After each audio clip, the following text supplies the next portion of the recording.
also shift our focus to more news coming in, and this time it's about the Indian perspective and about how India is securing its energy needs. On being asked if Indian ships should be allowed to pass the Strait of Hormuz, Dr. Abdul Majid Hakeem Ilahi, who's the representative of Iran's supreme leader in India, he says that yes, up to now some Indian ships have passed. So he's confirmed the passage of the ships, which we've also been telling you, and he also says that I hope that this passage of ships, Indian ships, will also continue. He also goes ahead and he says that there weren't any problems before this war, and this means that the source of all conflicts at this point of time is this war, which was started by America. So the problem is not whether Iran allows or not. This is a security issue. Some enemy countries that use the strait for attacking Iran are not allowed, but other countries are free to pass. So yes, the representative of Iran's supreme leader in India, Dr. Abdul Majid Hakeem Ilahi,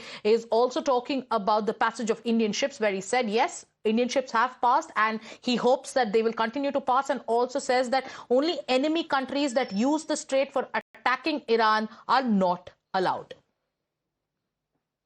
Yes. Up to now, some Indian ship passed, and I hope that will continue. But all countries are allowed to use the Strait of Hormuz and benefit from that strait. But some enemies, some countries, which they are using this strait for attacking Iran, they are not allowed to do that. But the other countries are free.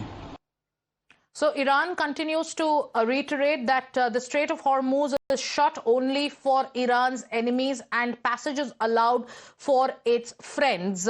Right now, Rishabh, if you could share with us, Donald Trump has issued a warning and has spoken about a Tuesday deadline where he says that if the strait is not opened up, power plants and bridges in Iran will be blown up. The world is also watching very closely all these developments. India is trying to secure its energy needs and has also said that the war in West Asia is concerning for India as well. Can you give us details about what the steps that we have taken over the last few days to secure our energy needs? Well, see, the first step that India took since the war has begun is to diversify the imports of fuel and energy from various parts of the world, which includes Russia, which includes other Canada and other parts of the world as well. Yes, that is expensive, but there's no other option.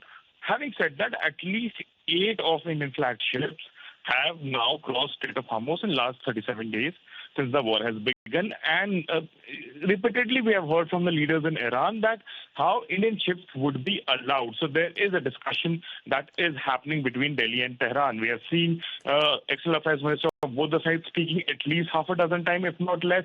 Then there was a call between the Prime Minister of India and the President of Iran as well.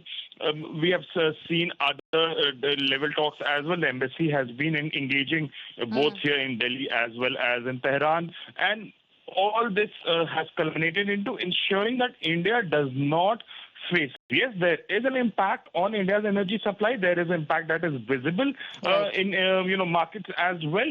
But is it a crisis already? No, it is not a crisis. Thanks to the diplomacy that India has continued to have in last 37 days. India has not taken sides.